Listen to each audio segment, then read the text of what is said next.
My name's Jeff O'Keefe. I know some of you. Uh, I'm the executive director of Zen Peacemakers. And this is today's session. It'll be an hour, so hopefully you can stay with us the whole time. And this is part of what we call our core trainings program. We have a nearly 2-year long Zen Peacemaker order training program, but that's a big commitment for a lot of people. And so we wanted to offer something that was really the foundational practices of the Zen Peacemakers, being meditation, counsel practice, and the 3 tenets, and offer those in a really easy to access format, offer them regularly, offer them for free, and to be able to share what it is that we do with as many people as possible. So that's why we're here today, and thank you for joining us. Today's session will be on the 3 tenets, and our speaker today, our teacher today, is my good friend Sensei Grant Fuku Couch, and he will be talking to us about 3 tenets. And so we are recording so that people who aren't able to attend can see this too. And I'm sure Grant will probably leave some time for questions at the end. So I'm going to mute myself and hand over to Grant here. And once again, thank you all for being here. Lovely. Good to see you. Thank you. Thank you, Jeff. We may have a couple of other people drop in and maybe not, but I'd like to just take the opportunity before we start to take a deep breath together and sort of sit quietly in our seats and bring ourselves to this place, this moment.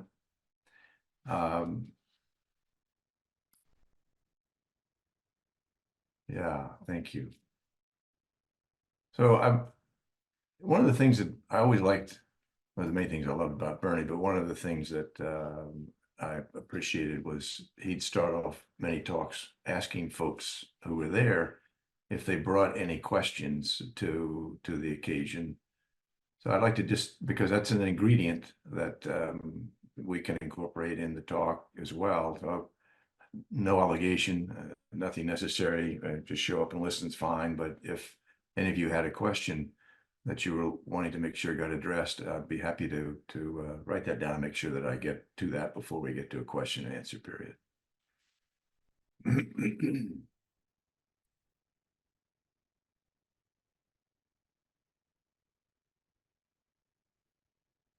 I'm not sure I understand that one. I always have about 100 lingering in the background. I guess lingering thoughts, who knows? Anyway, okay, if there's nothing, let me get started. And I want to start with something from a good friend of mine who just wrote a book called On the 5 Ranks of Zen, Shishin Roshi. And in his book, he quotes something from the Sutra of the 42 sections. If you endeavor to embrace the way through much learning, the way will not be understood. If you observe the way with simplicity of heart, great indeed is the way. And I spent a lot of time before I met Bernie in other Buddhist practices, primarily Tibetan, and spent a lot of time reading many commentaries and many sutras. And I spent a lot of time in the mind, in the head, trying to understand the beauty of the Dharma. And I enjoyed that. But it was an activity that didn't really help the Dharma become embodied. And it's for that reason that I think the 3 tenets are Bernie's greatest gift. And the 3 tenets, which we'll go over a couple of times today, but are very simply not knowing, bearing witness, taking actions, taking action. And I loved them when I first heard them. They're short, easy to remember, and being short, it's easier to embody it. And it's something that can be pursued with a true simplicity of heart.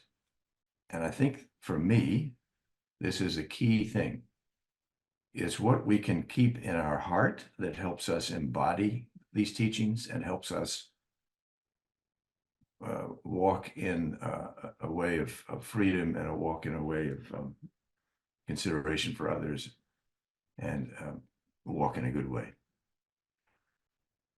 And I think that it's important to know, while we can talk about not needing to really spend time on anything else than the three tenets, perhaps one would argue that, I wouldn't. And I love the simplicity, as I've said, but as simple as they are and as relatively new as they are, they're also based on classic foundational Buddhist teachings, three of which I'll mention. The first is the classic three treasures: Buddha, Dharma, Sangha. And I want to interrupt myself here for a second to just say, to come back to Jeff's point about how this is scheduled to be an hour. My presentation, if you will, and my talk, if you will be, I don't know, some 15, 20 minutes, roughly. And then we'll have plenty of time for questions, answers, discussions, which is my favorite time. It's always a chance for us to explore things more deeply, and I find it's a learning opportunity for me as well.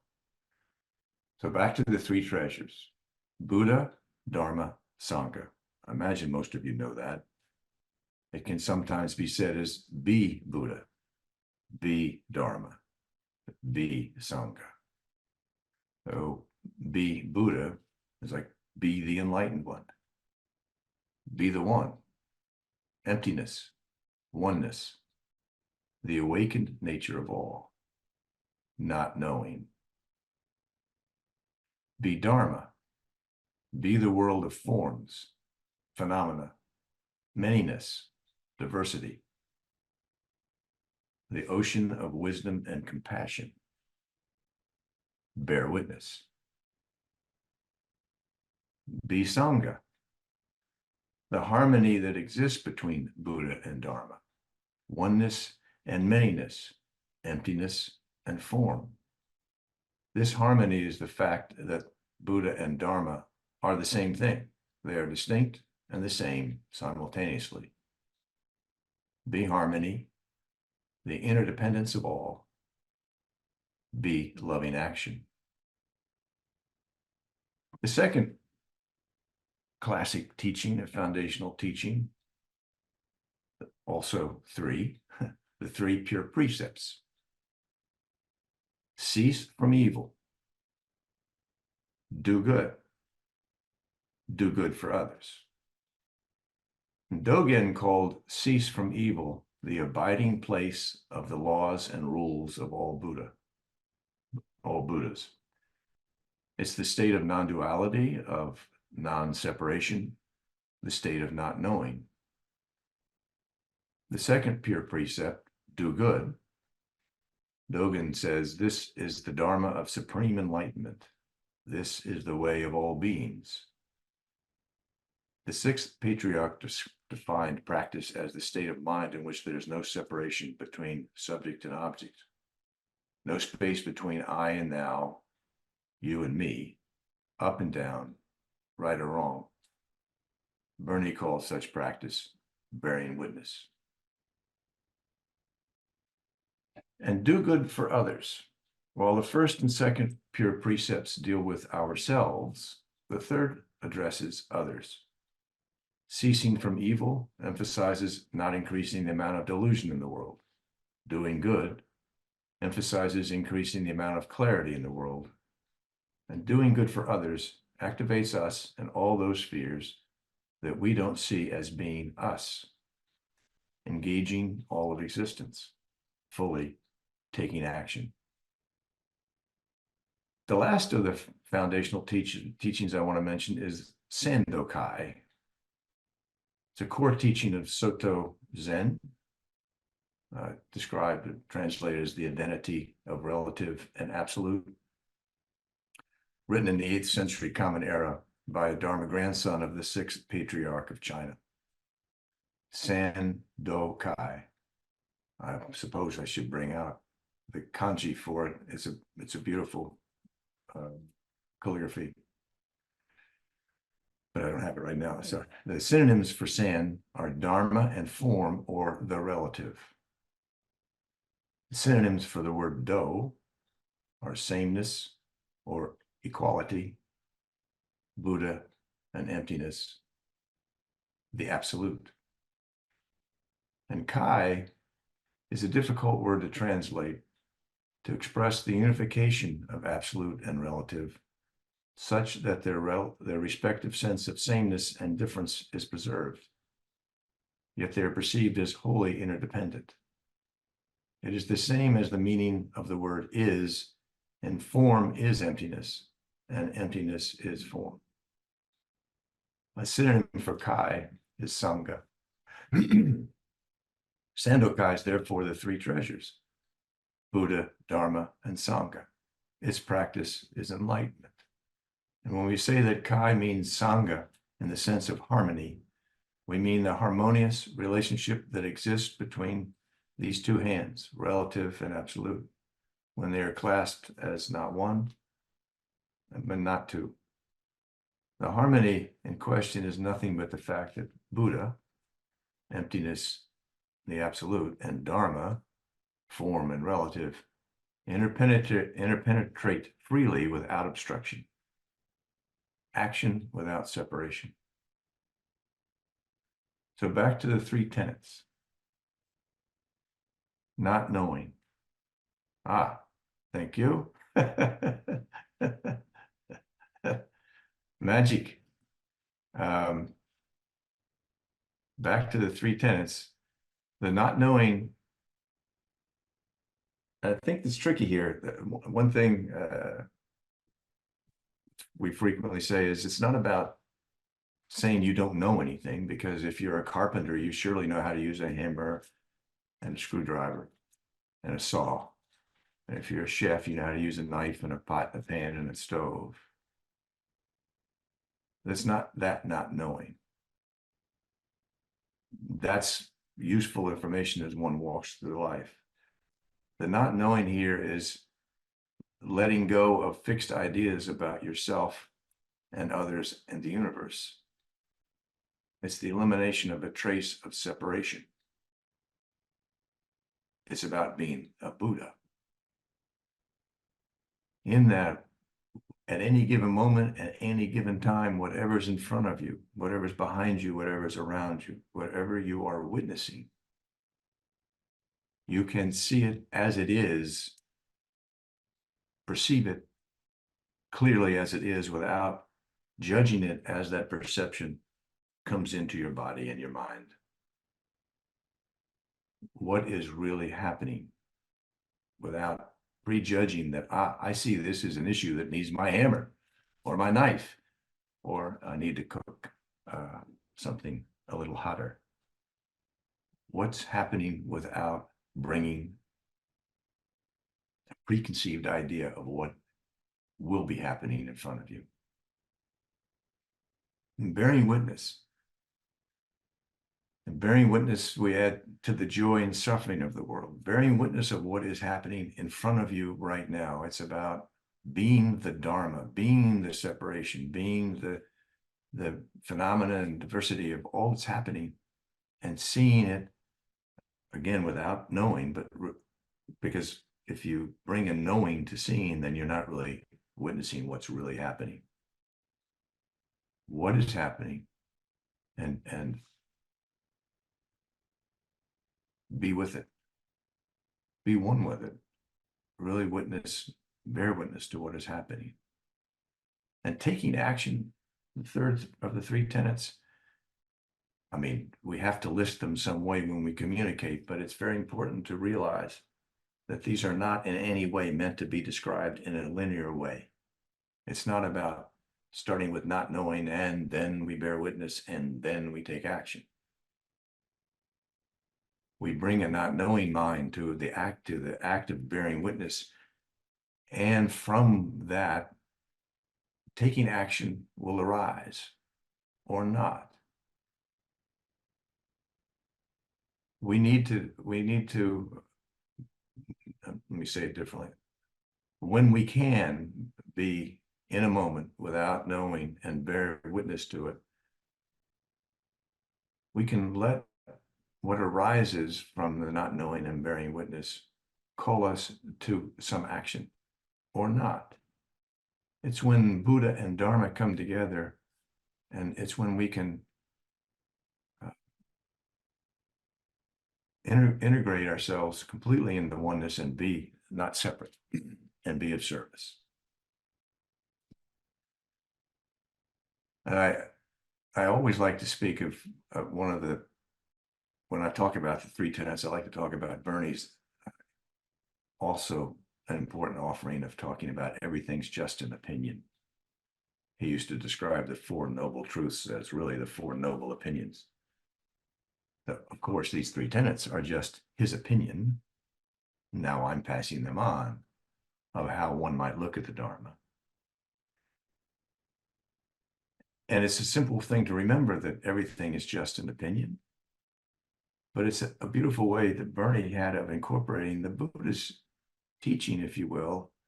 The Buddha said to us, I don't know, tens of thousands of different talks, one says. He spoke in different ways to different people to try to get the Dharma to be presented in a way that could be received by that person in that place in that time in a beneficial way. But he also always said, this isn't something I'm telling you need to do. These are not rules. This is a practice that I have found of great benefit to myself. This is what it has done for me. Try it. If it helps you, great. Keep doing it. If it doesn't help you, then don't do it. It's not about the rules.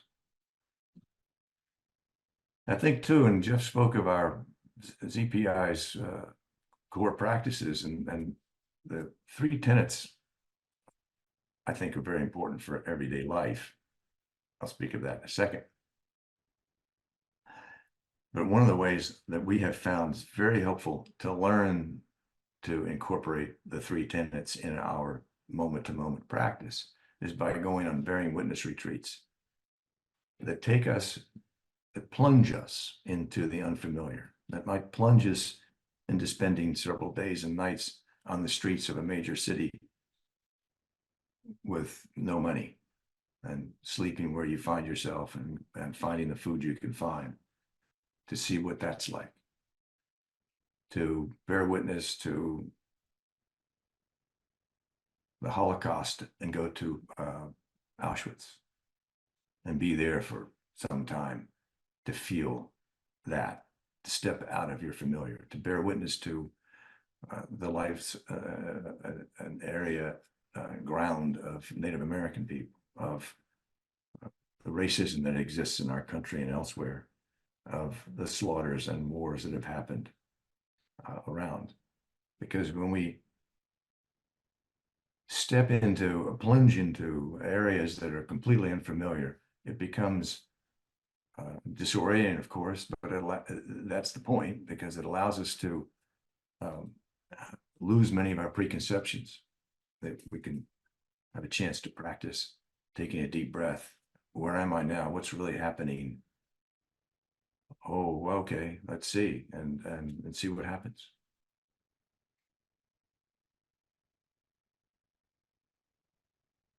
It's a way for us to leave our sort of diluted sense of safety and the sense of self, the cocoon of one's daily life. A way to connect with oneness by witnessing, seeing, and connecting with other. And as Bernie used to say, when we see someone who doesn't look like us, who has different customs from ours, and who speaks a different language, a slow process of dehumanization can begin unless we bear witness without judgment.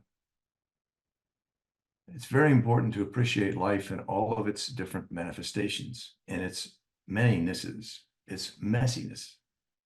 People who focus too much on the oneness of life without seeing its diversity will sometimes establish a limited standard for what is human. I mean, it's so common, I think, for people to, certainly I know for myself, I have found myself in this conceptual idea of oneness, and we're all one, it's all great. But when something comes in front of me that bothers me in some way, well, that's not part of the one, is it? I mean, that's something else. Well, no, it is part of the one. Those folks that have political opinions very different from yours are also you. And it's a great opportunity when you come across. I think politics really are a great opportunity to practice the Dharma and to practice living in a good way. When we can see those people who initial reaction we might have is to be completely disgusted by their views and by what what they want and everything else, but they're us. And that's what's so important about being able to take a breath and bear witness to what's going on. They've got pain and worry and fear, and sometimes we have contributed to making that worse. So when we can take the plunge into that unfamiliar, we can become them by seeing their point of view and looking at life through their individual perspective. It's impossible to be an effective peacemaker without taking differences into account. And I think it's important to acknowledge here and point out that while you can become them by seeing their point of view and looking at life through their individual perspective, that doesn't mean that you don't discern that there is some pain and suffering caused by that perspective. But it's important to stay with the differentiation between discerning things and judging them. That's, I think, a very important key. And when there's no, and this is the tricky one, if you can truly be in a situation with no separation, then there is no sense of choice. If you are the situation, if you be the situation, you just respond. Very much like Bernie used to say, if I have a cut on my left hand and it's bleeding, my right hand immediately goes to it to hold the bleeding. And my right hand, if it's going over there, doesn't go, hey, everybody, look at me. I'm being so helpful. I'm making a contribution. There's no separation. It just does what it needs to do without going through a process of thinking, oh, how great I am. Or, boy, they'd be in trouble if I weren't around. It just doesn't. Like a mother just goes to a child that needs something. That's the non-separation. And when we can look at the rest of the world as a mother looks at a child, then things could be a lot better. And one symptom of separation, of duality, is found in the word why. If we can eliminate the why from our lives, we're bearing witness. When I bear witness, I open to what is. I don't ask why. I just witness and remain open to whatever action my heart calls me to make, if any. Sometimes the best action, the action that arises, if you are truly in a moment without bringing a preconception of what needs to be done and really paying attention, really bearing witness. The right action is to continue to sit there and pay attention, bear witness, and continue to bear witness and just be there. I spoke of bearing witness retreats as something that we might do in the streets of a major city or at Auschwitz, or have to travel somewhere, but bearing witness retreat can be done in everyday life. Perhaps the next time you sit down with a holiday meal with your family where it's frequently painful, go into it with the idea that, without telling anybody, but just yourself, I'm going to be there truly with a not knowing mind and truly bear witness and see what my heart calls me to do. Well, really, that's the best way to walk life, I think, at every moment. And maybe we take the opportunity every time we take a deep breath to remember the 3 tenets. I have found that they truly are Bernie's greatest gift. And when I can embody them, those times when I can embody them, I feel a tremendous sense of freedom, and I feel uh, appreciation. So I'm going to sort of pause there and see whether we have generated any opportunities of questions or opportunities for discussion. And I'll leave it to Jeff to sort of be the ringleader. Grant, there are a couple of questions in the chat. I'll read them to you, and then we'll go to the electronic hands. Leslie asked, in meditation, I'm looking at mind and trying to quote unquote know its nature. How does that work with not knowing? In meditation, I'm looking at. Yeah, let me let me read it, I guess. Now, Oh yeah, you can say it. okay, I'm looking at mind and trying to know its so yeah, well, I think that's the trick, is you're not trying to know your nature's mind or know its nature. You're just being it. You're just, there's nothing to know. It's to separate, it's to end the separation that you might have between your sense of self and your mind. So that I don't think there's anything to know. It's I guess the thing you might not really know so much, but identify what it is that causes you to be separate from the mind, because the mind that each of us has is the same mind as the universe. It's, if we can get there. I speak this in a way as though I've actually been there many times. I'm not saying that. It's just, but there's no, I don't think there's a knowing there when you're meditating. And the person that might have told you that, you may want to check in with them, because they may have a different view, and that could be helpful too. And then Bryce asked, how do we think about channeling bearing witness into action when appropriate? How do we think about channeling bearing witness into action? So yeah, I don't, so channeling, I don't, channeling feels to me like a limiting things. It's like you channel, you dig a channel, you a pipe or something, and that's not how I see the three tenets, or not how I see bearing witness, not how I see not knowing, and not how I see taking action. It's,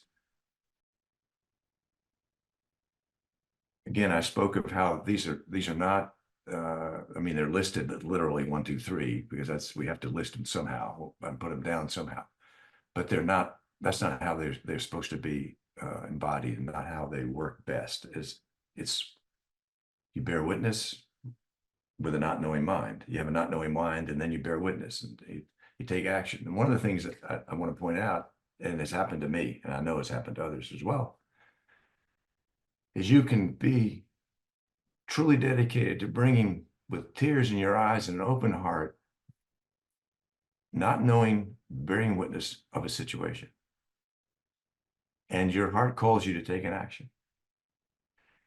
And guess what? It caused suffering. It wasn't a good action. Take a breath. You had the right motivation, you had the right inspiration, but things turned out differently. Forgive yourself, bring that open heart and those and the clarity of eyes as much as possible, and bear witness again. What do I do now? Forgive yourself. What do I do now? Don't give up. Life is full of all kinds of broken things and joyful things. I don't, the channel part, I don't see that as it seems too restricting to me. And Thank then Kathleen, you have your hand up? Is it Kathleen?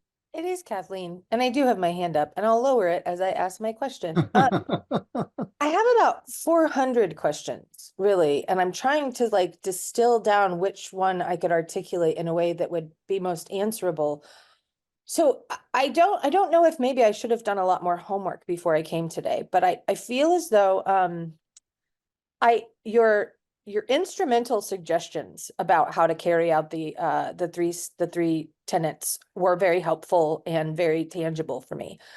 But the whole part before that, it was bewildering how little I felt as though I understood, in terms of how to simultaneously be things that are logically opposites of one another. And I'm new in my journey, and bearing witness to me is just like this. I just finished a dissertation in which that was like a significant role of it. And then I stumbled across your organization, and it just felt very serendipitous to have all these things sort of come together. And so I wanted to come today and hear you. But that particular portion about how to be the three things that are like being empty and full, and be everything and nothing, and to be, and I know them, I've heard them, I just don't understand how to, and maybe I'm just too concrete. I don't understand how to do things that are opposites at the same time. So the opposites you're talking about are the relative and the absolute, not Republican and Democrat. I mean, in that speech about the actual the Dharma, the Sangha, and the Buddha, it's that one right there. I mean, Okay. and Yeah. yeah.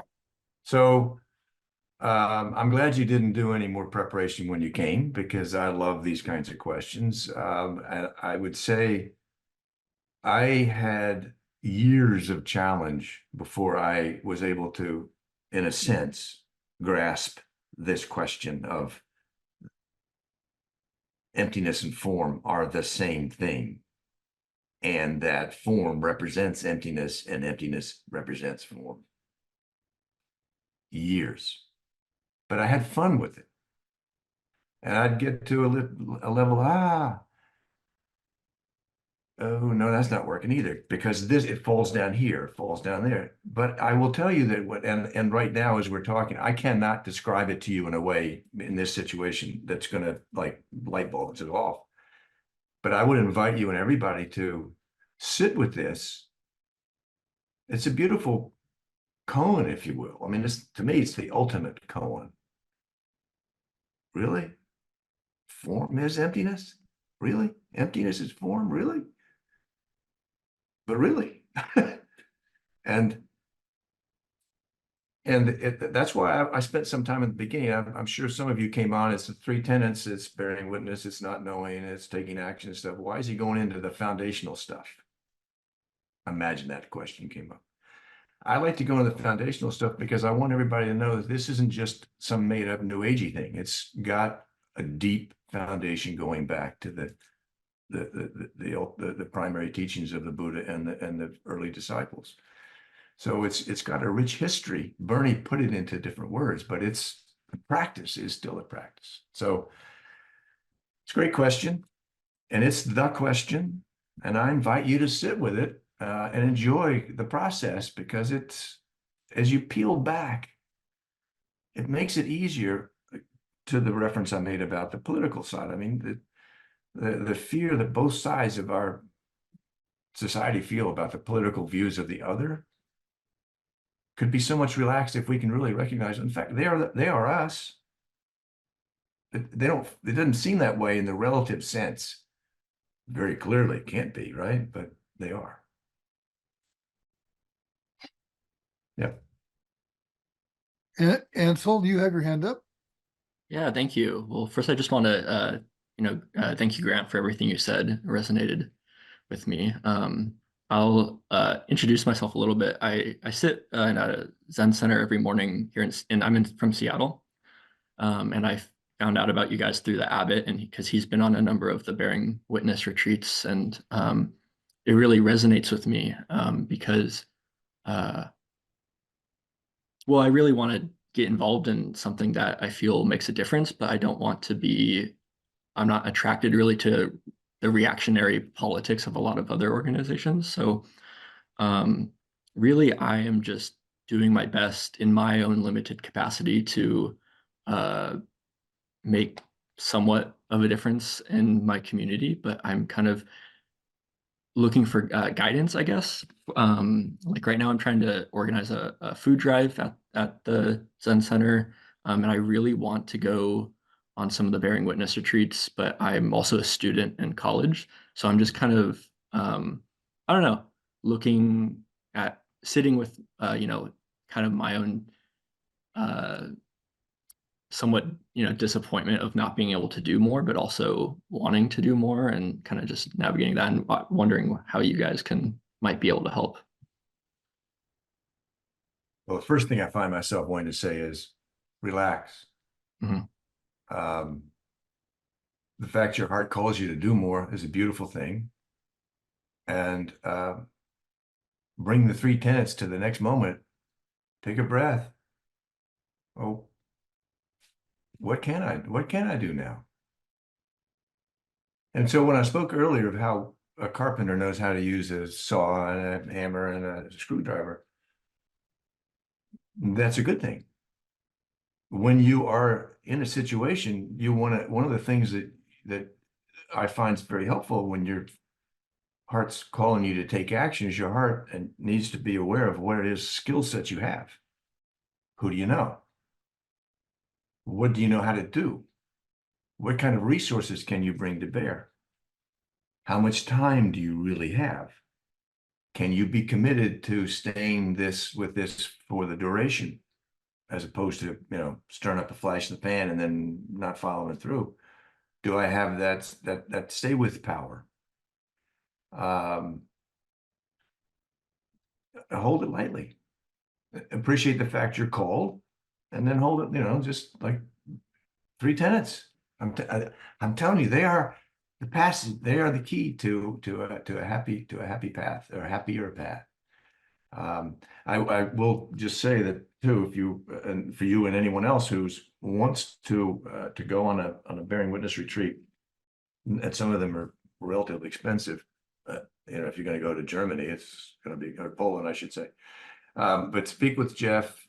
We do have scholarship opportunities for people, so sometimes some assistance is available. So, yeah, but thanks for practicing.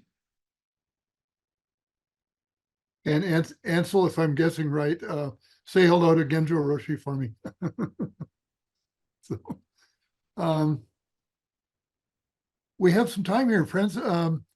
Dee, I see your hand up. Hi, good to see you. Oops, where did you go? Oh, you're muted, Dee.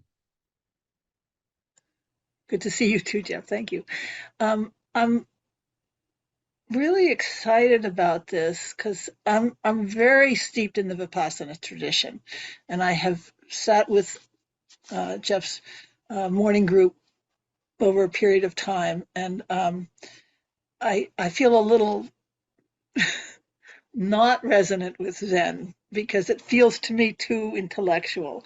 You don't present it that way, and I love that you did not knowing, bearing witness, and taking action with the 3 jewels, because that kind of makes sense to me the way you said that. And I where I'm right at this moment is I'm perceiving there's something, an edge between the relative and the absolute, where I loved what you said just now to Ansel about your heart needs to take into consideration what resources you have. Like that, like, oh, thank you very much for that one.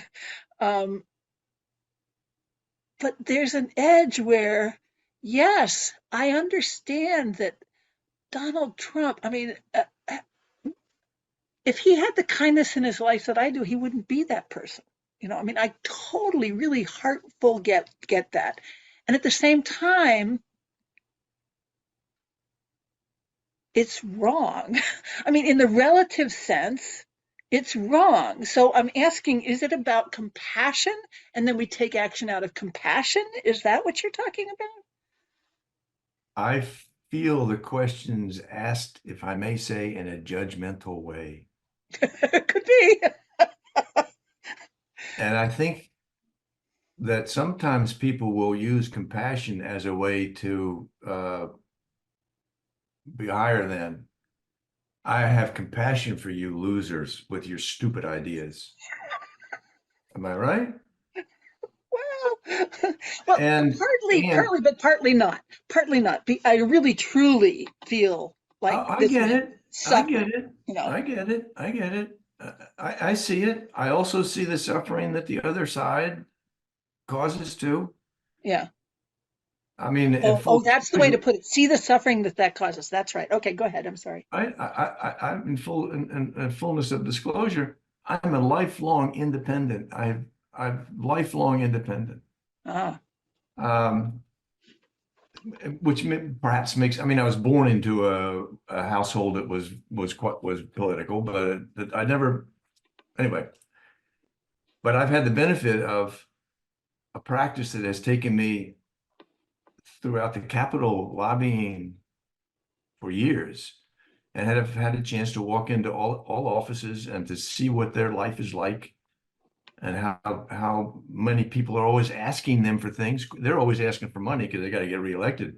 But they got all kinds of people in there asking for this bill or want that bill or they need this break or that break. And you got to do this. And that's the most important thing. It's not an easy job at all. And some of them are there for the purest of motives, and some of them are there have a blend of pure motives, and some of them are just it's about power and it's about pride, and I mean it's the people, they're humans, but that's our reality. yes. And I think one of the things that Zen would say, and I've heard it said, is everything is perfect right now as it is. Oh my, what are you talking about? That makes no sense. Well, what that teaching is really saying, because it's been said that way, but I don't say it that way. The way I say it is everything is exactly as it will be, and should be, and has been. It's a difference. Like right now, we can't change it. You are where you are now with all of those different intersections of points in your past that brought you to this moment right now, brought us together, all of us together at this moment. We can't complain about what has happened. It's what it is. So it's the thusness of now is perfect. Mm. We can start to think about, well, there's a problem right now. Somebody's hurting somebody. Okay, well, I witnessed that. I'm not judging it, but I see some suffering. What can I do something about it?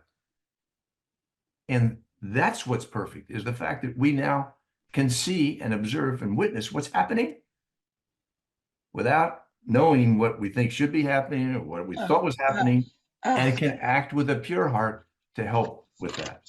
Without knowing what we think. So Yeah. I live in Key West now. Hurricanes are a reality. I can get upset with them. I can say that it's mean and nasty and they shouldn't happen. I should have compassion for the hurricanes. Okay, what am I going to do to be prepared if one happens? What do you do if the person you don't want to get elected gets elected? What are you going to do if the person you want to get elected gets elected? Are you going to judge them fairly for the mistakes they make? Politics is a beautiful place to practice. And what I tell people and what they have so much trouble with is the person on the other side of the desk is you. They might have a blue tie on or a red skirt, but they're you. They're you. That's the tough one to grab, I think. That doesn't lead me to action at the moment. Well, it can lead you, and to me, sometimes the use of compassion, to come back to compassion, is what's the word? Patronizing kind of a way to look at things. Pity. Pity. Yeah, it's patronizing. Oh man, you are so screwed up. I have compassion for you. Well, that's not what I'm talking about. I know. You are you because that's where you are right now, and we're together. And what are we going to do about it? What can I do about the weakness of this moment? Yeah, it's good stuff. I'll sit with it. Thank you. Yeah. One of the things I would just say, there may be another question, but to this point, Bernie had a beautiful way of saying, when we're out, we're not trying to help somebody. We're trying to serve. And he would give a visual to help show you the difference. If you're helping someone, you're putting your hand down. You're putting your hand down to help. If you're serving them, you're putting your hand up to serve. So when you help someone, you're already differentiating yourself in a self-inflating way. Serving, you're not. Okay, thank you. Yep. Grant, if I could just share something just really briefly, and then I see Greg's got his hand up. We want to get to Greg, but I'm reminded of something we stumbled across the other day, and I'm sure many of you have heard of Daryl Davis, Daryl Davis, a black man in the South who either accidentally, probably accidentally, or just by chance, befriended a Klansman. And you've probably read about this. There's a YouTube video. It's beautiful. Brings tears to my eyes to watch it. Indeed, it goes right to what you're talking about. Without trying to change his mind or judge him or criticize him or proselytize him or, help him see the error of his ways or anything like that, the two of them just spent time together over quite a lot of time, perhaps years. And this guy might have been a leader in the Klan. He might have been a Grand Wizard or something like that. And to make a long story short, the upshot was this fellow ultimately renounced the Klan. He quit, and 200 other Klansmen followed him. And Daryl did not have an agenda. He wasn't trying to fix him. He was just being with him. You might say he was just bearing witness to who this fellow was and being a mirror and not judging him. So anyway, it's a beautiful example. Daryl Davis, if you want to look it up. Greg Clark, good to see you. Good morning, and I appreciated your talk, Grant. Thank you. And it brought up a question for me that I've been, frankly, I think struggling with for a while. I came to Zen from a life of spent in clinical sort of scientific training, right? And so, for me, knowing is really important. That not knowing is, not to be fostered in that environment, and so I struggle. I know that I struggle with letting go of this knowing mind that I have. I mean, my Zen teacher down in Denver tells me this all the time, that I have to let go of, analyzing stuff or of bringing my own opinion to something. And I'm wondering how can I discern when I'm doing that? I'm probably doing that right now. You could say, well, hold a mirror up right now and look. But, do you have a practice for that I can maybe incorporate? Well, again, one of the reasons I love the 3 tenets is they're so simple. If you're ever in doubt, just sort of like, oh, let me just sort of apply, if you will, the 3 tenets right now at this moment in me. What's happening? What am I doing? I would say I found myself thinking, really, when you said as a scientist, there's a lot of knowing, because things aren't discovered if they're known. They're only discovered if someone approaches it truly open to what might show up, right? Well, I was in a clinical science, so mine was to do things that I knew already worked. Okay. And that's fine, but I understand I'm not in the medical field at all, but I've talked to doctors that there's also sort of a holistic approach sometimes, that there certainly the symptoms are showing up as they manifesting as they are, and there's a known clinical answer to those symptoms, but the cause might be different from what they usually are associated with. So there's, I think, important to be a not knowing approach in all situations still then, but Right. It's not for me to debate with a scientist the best way to do that. It's just in terms of the everyday life, again, the 3 tenets are so simple. Hmm.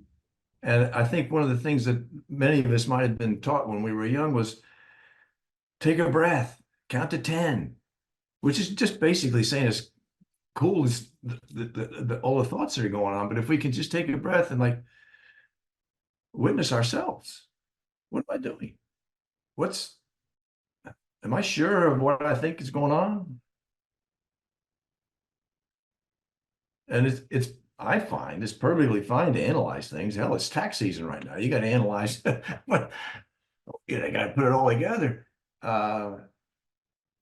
But in terms of the things that show up in life, hold it lightly and try to not have an idea of what's going on before you finish really witnessing what's happening.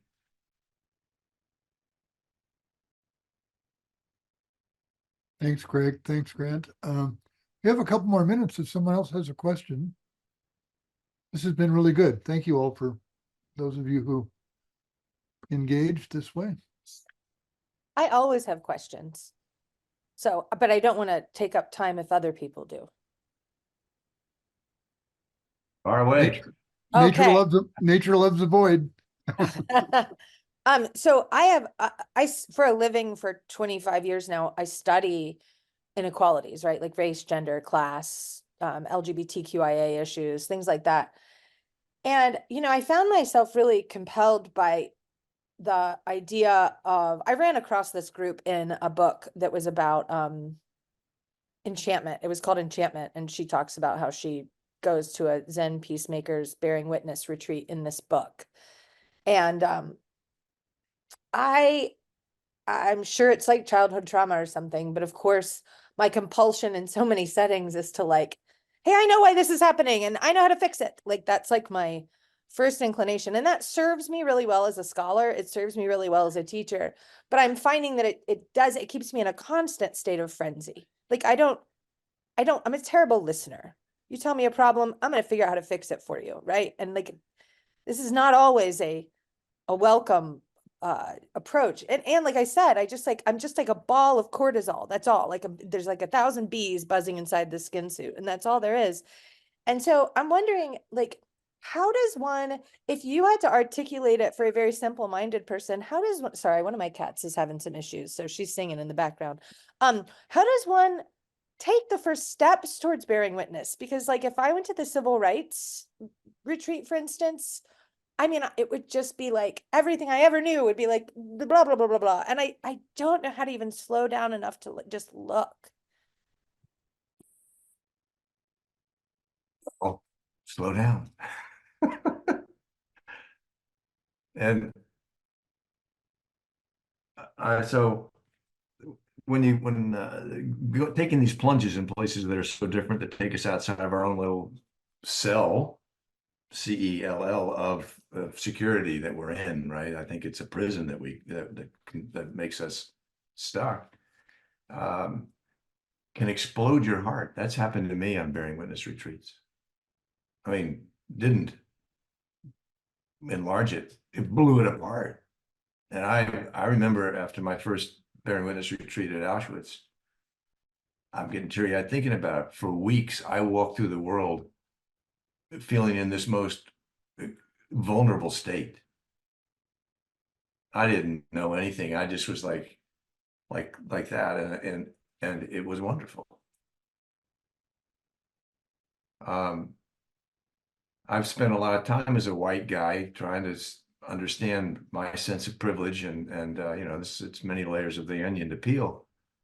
But I'll be the fourth year. I'll be going back down to Alabama at the end of April, and so I'm bearing witness, and I've been bearing witness for a long time. But now I'm bearing witness I'm bearing witness and developing relationships with folks who live there and are challenged with running the community. And it's important to develop a real relationship as opposed to a lot of people that helicopter in and go, oh man, check that box. I walked the Pettus Bridge. I'm pretty cool. I know what it's all about. And then get on back in their cell. Just stay open to the world. And one thing I learned some time ago, but when I first started I had a heart calling to be with Native Americans. And I went there in the old way, in the sense of I wanted to go help them. I wanted to go help them do what I knew they needed to learn. And 25 years later, I'm still just witnessing. I still haven't figured out what I can really do to help, other than to witness and to be in little projects. I can be supportive occasionally sometimes, but it's a mystery. And I'll tell you this, that for me, and I'm told it's frequently a guy's thing, they want to fix things. The wife has a problem and the guy says, oh, this is no, she just wants you to listen. I'm finding it's a lot easier now if I just truly listen and see, and it's not everything I can fix. And two, there's times when the way I think it can or should be fixed isn't the fix that they want. So just keep bearing witness. Thank you for that. We've got a minute or two. Anyone else have a comment or a question? We can wrap up if not. Diane, I see your hand. Thank you. Unless you're blocking the sun.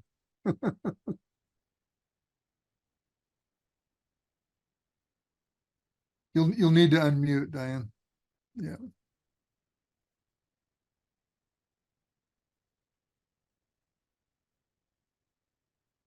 Yeah, you're still muted. You're gonna have to unmute. Is that it? There you go. Okay. My question is a confession question. I figured out recently, because I've been recently having a lot of time to myself, and I surprised myself kind of by finding out that I've been interested and driven internally, quietly towards a Zen life my whole life. I've just seen a pathway. But what I am so horribly lacking is discipline. I just don't have discipline. I don't know where it went or how to get it. And I'm ashamed that, and I know that's not helpful, but I just am lost in looking for a steady, dependable practice. Well, this is the last question, and I'm going to make it simple. Suggestion: take a deep breath and take it easy, and have a good laugh at yourself for the fact that you haven't been able to get to where you want to go, and be fine with that. It's okay.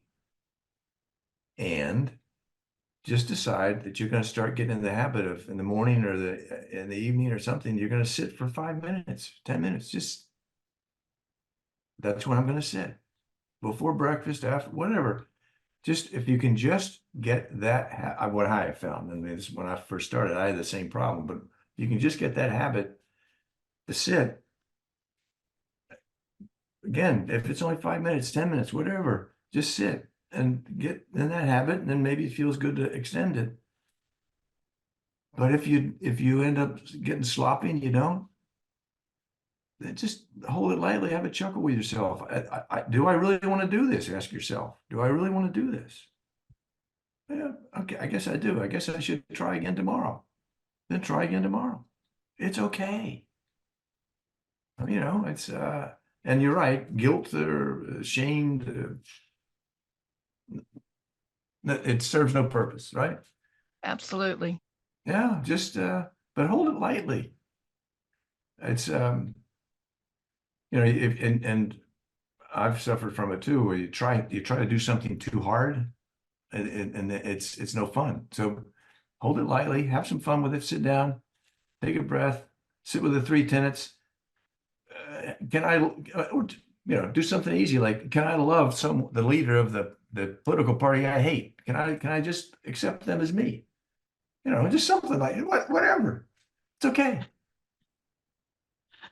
Okay. And that, And Diane, just before we wrap up, just as an offering, Zen Peacemakers, we sit meditation every weekday morning at 10 o'clock US Eastern Time on Zoom, and you're welcome to join us. And Dee is part of that, and a number of other people here sit together every weekday, and we have since before COVID. And we've developed a nice little virtual community. So join us sometime. We'll help you along. Thank you very much. So we need to wrap up, but I just want to invite, I know a lot of you are Zen Peacemaker members, and I'm not here doing any kind of a sales thing. Membership is free. So if you're not a member, go to the website and join us. There's no obligations, and we won't bug you. Sign up for the newsletter, and you can see what we're doing. Okay. We send this is for everyone here. We send the newsletter once a week, and it lets you know about upcoming events. And there's quite a variety of things that we do. I won't take time right now to list them all. And I also invite anybody who's drawn to this to join us at one of our Bearing Witness retreats. As Grant said, we'll be in Selma and Montgomery, Alabama from the 25th to the 30th of April. We'll be in the Black Hills of South Dakota from the 7th to the 13th of July with Lakota elders. And Ansel, that's Genjo has been on both of those. And then we'll be back in Auschwitz, I think, for the 27th or 28th time in November for a week too. So we'd love to have you join us. Thank you all for being here. We really appreciate your earnestness and your questions and your participation and your attention. And have a lovely day. I did too. It was great. Thank you all. Grant, thank you so much for Yeah. leading. That was wonderful.